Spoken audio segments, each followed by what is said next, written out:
My life depicted a drama like a movie. 10 years ago, my marriage came to an abrupt end.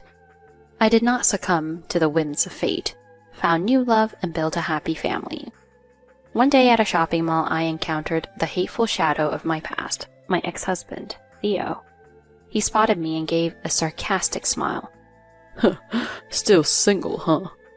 Theo looked down on me, saying that, but when my current husband, Jason, appeared, his expression froze instantly. What happened between them? Let's uncover that mystery along with my story of revenge. My career as a dental hygienist started after high school. Communication with patients became smooth, and I established a solid position in my field. One day, a man came in as an emergency patient. That man said his tooth hurt unbearably. That was how Theo quietly stepped into my life. Through repeated treatments, we grew close and eventually fell in love.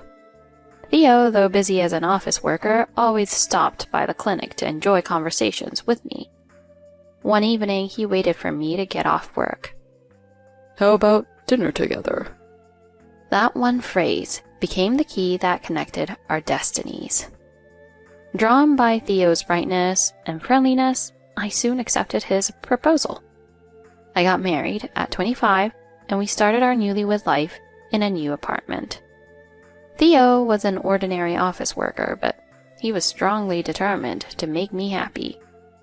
However, married life was not so easy. Theo's household skills were poor. Cooking and laundry didn't go well, and I ended up taking over everything. What initially seemed lovable as his clumsiness, eventually, for efficiency, I felt it was better to do things myself. I continued working as a dental hygienist, but Theo sought a better workplace and looked for a new job. His performance at the new job didn't improve, and he struggled with relationships too. At home, he complained more about work, saying that his boss doesn't value of his ideas, and that there must be a workplace that understands his worth. He began looking for a new job again. Thus, Theo repeatedly changed jobs, and my anxiety only grew. 7 years after our marriage, feeling unrecognized, Theo finally gave up working outside and started operating stock investments from home. Worried, I asked him, "Are you sure you can do stock investing? Do you know how to do it?" He answered optimistically, I don't know yet, but looking online, it says even beginners can gain knowledge. And you won't gain knowledge without trying, right? Everything is a challenge. I was worried. But I've heard a lot about failures in stock trading. Shouldn't you stop before you lose money? However, he was full of confidence. Don't worry, I'm not stupid. I'll stop before losing money. But if I get the hang of it, I might be able to earn easily. Theo had a tendency to be optimistic about things. That's why he kept changing jobs. However, Theo used the savings we had accumulated together for stock investments. And he did it without telling me. Hey, why did you use our savings without asking? I asked angrily. To that, he laughed and said, Because if I asked, you'd definitely say no, right? Well, think of it as a little investment in me. I'll make things easier for us from now on. We didn't save money to use it for something like this. But the investments unexpectedly brought profits, and Theo got even more carried away. Honestly, if there had been a loss at that time, Theo would have quit investing. Using this success, Theo began to take stock investing seriously. He bought several computers for investing, lined them up in his room, and started staring at stock price screens every day. But although Theo said he would study stock investing, he didn't show any sign of reading specialized magazines or anything. He probably misunderstood a little profit as having grasped the knack. Investing without studying led to many failures, and most were losses. I still had hopes for Theo, because I believed that if he had the willingness to challenge, he could find a job he was interested in and return to our previous life. To continue living with Theo, I worked hard. However, Theo betrayed my expectations and sought an easier life. When I came home from work, I saw him lazing around the house, and I spent my days catching up on accumulated housework he never did.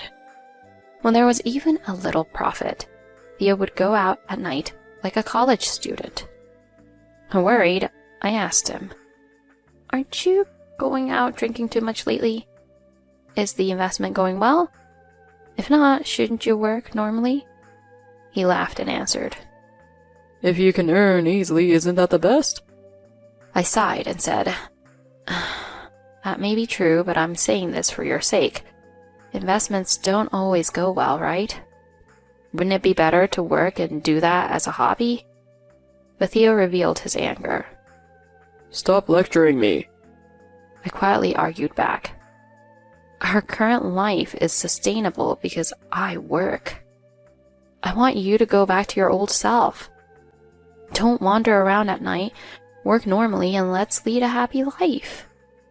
Theo said unhappily, "I am doing what I can. What's wrong with taking a break occasionally?" He said that and left the house. One day, I found lipstick on Theo's shirt, and it wasn't mine. Moreover, the misuse of money became severe, and looking at the family card statement, I found out he was buying luxury brand items. He wasn't wearing them, and they weren't presents for me. Were they for another woman?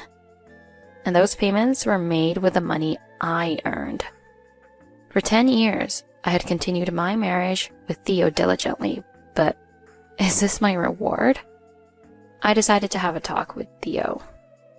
After finishing work and returning home, I stopped him as he was about to go out.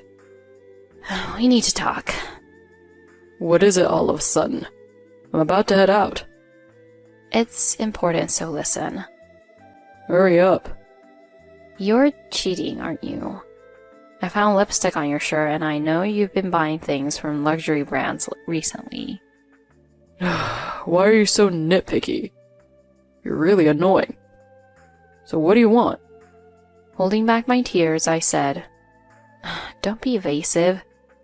Do you know how much I've supported you?" "When did you ever support me? I don't remember being supported by you.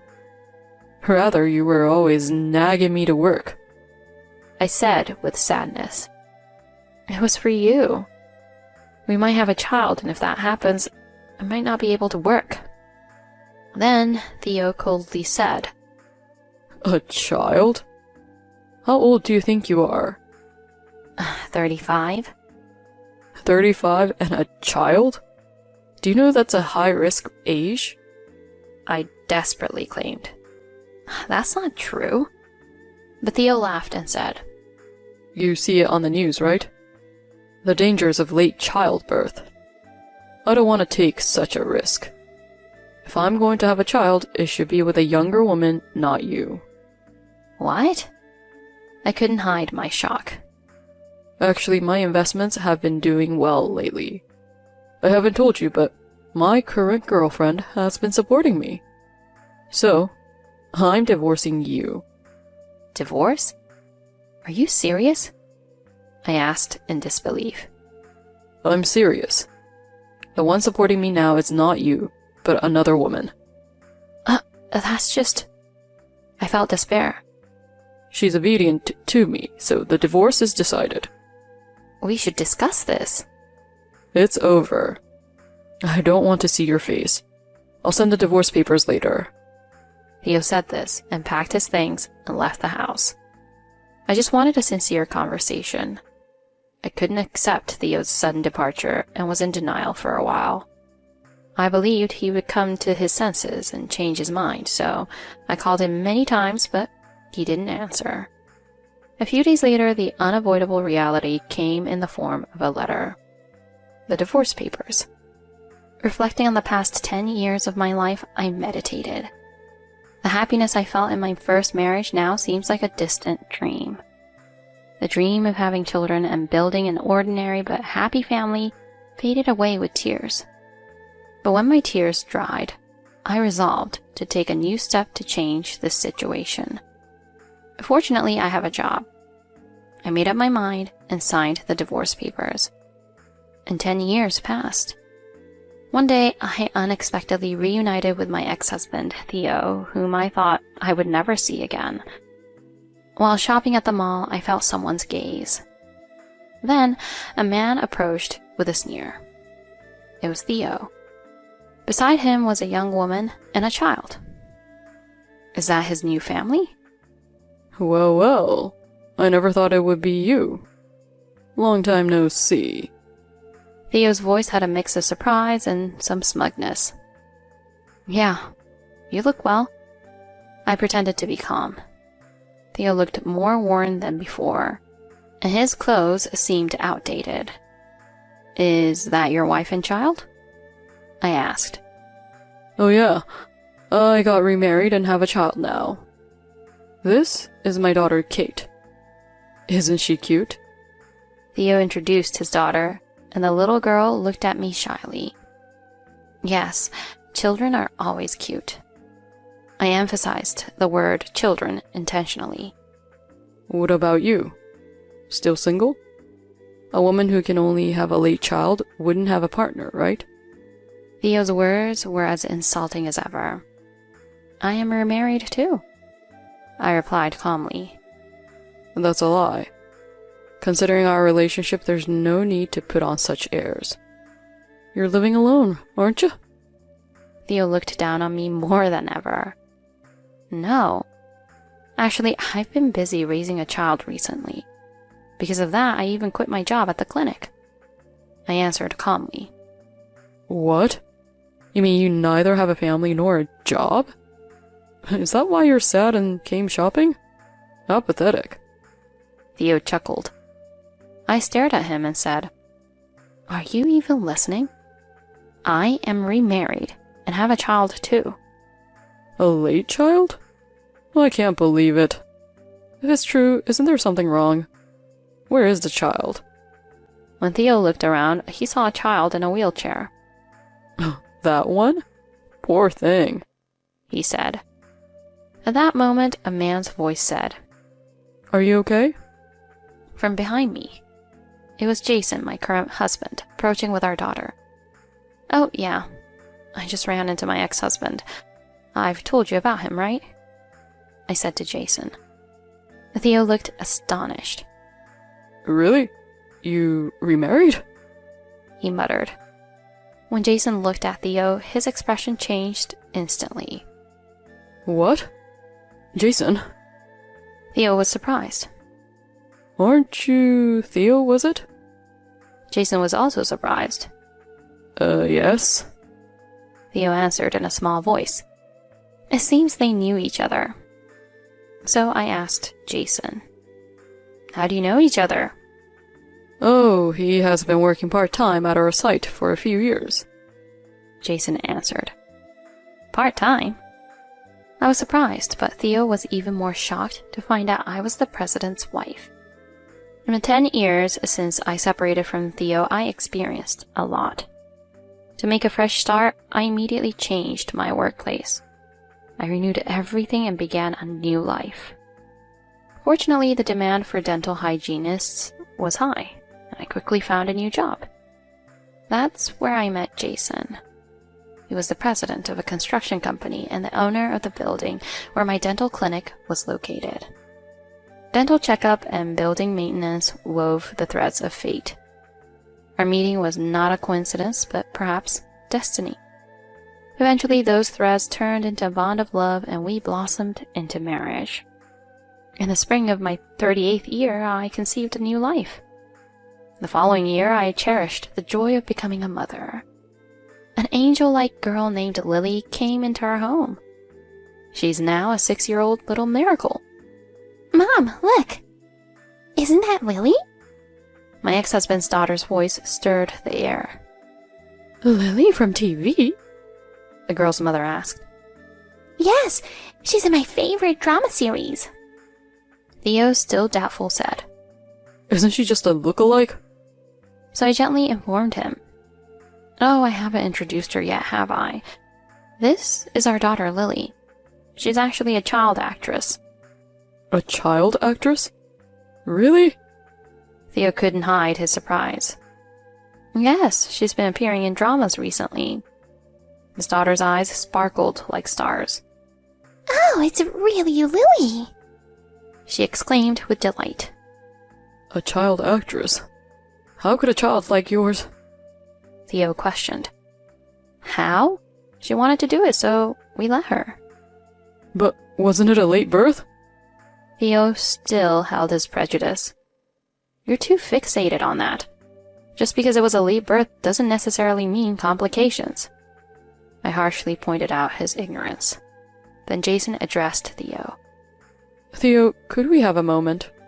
Since the children are here, can we talk elsewhere? Yes. Theo replied quietly, and we moved to Jason's office. The children played in the next room, and we started our discussion. You know that my company expanded its business and increased staff 5 years ago, right? Jason began.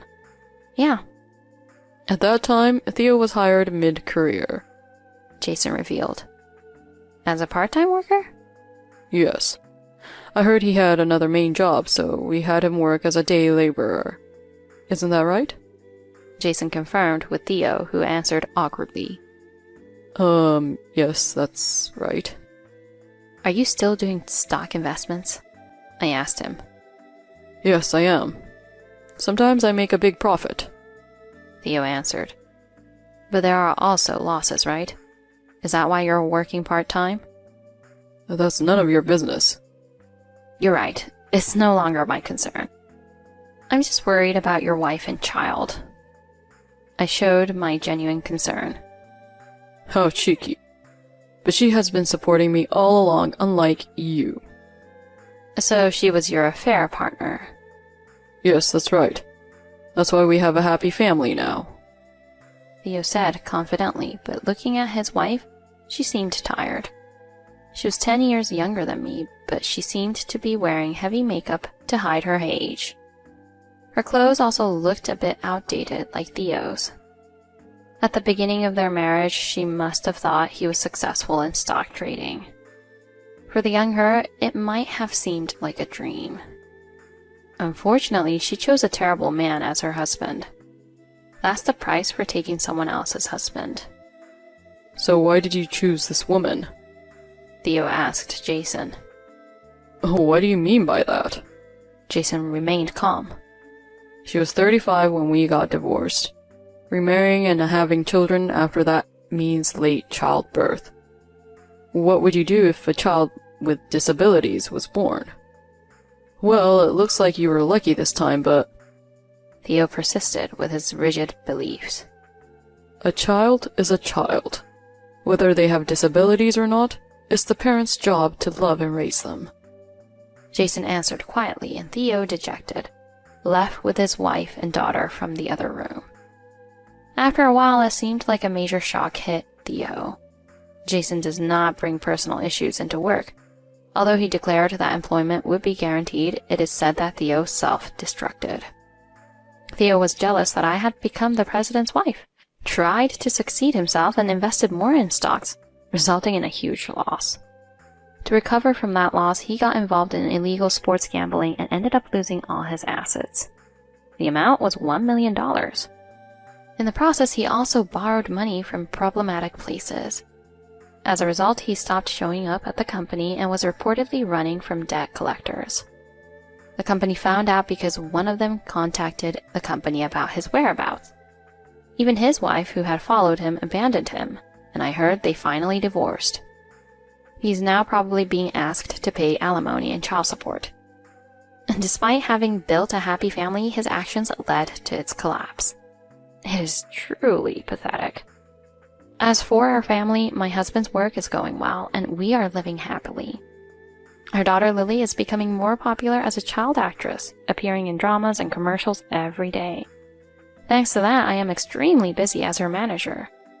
While accompanying her to filming locations, my career as a dental hygienist has also gained attention. At first, it was supervisory work advising on the depiction of dental clinics in dramas, but eventually I started taking care of the actors' dental maintenance.